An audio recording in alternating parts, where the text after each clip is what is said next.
Hi, it's me with laser tips and tricks, and just yesterday I made a Corel Draw video on how to do some raised letters and placement of them.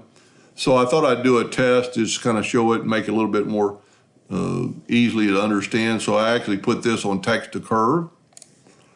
So you've got three items. You're going to cut out the letters. And I'm going to put a link to that video in the caption below here. This is going to be your contoured layer that is going to be your template to put the letters back into, and then this is going to be your wood that you're going to put it on.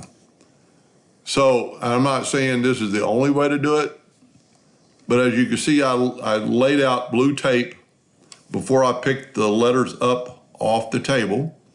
Made it a lot easier to pick them up. Then I actually put tape on the back side, took the front tape off and sanded it.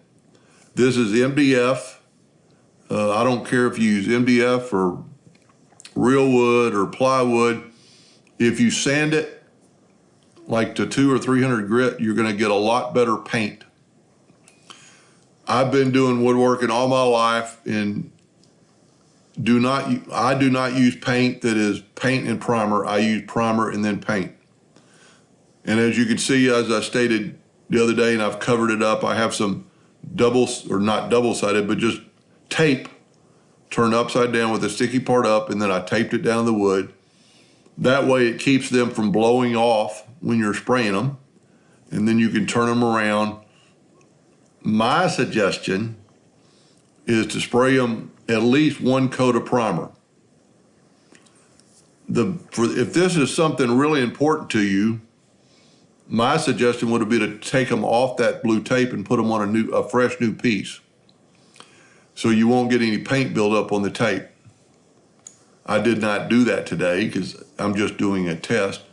So I let the primer dry, and then I painted it blue from all different directions to get, I painted it so it would get the bottom, the top, and make sure everything's painted.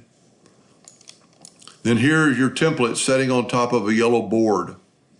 And this is where I'm going to put and you notice the inside letters are gone, but it doesn't matter. I lightly glued them. I poured out more glue than I needed, and I lightly glued them into place.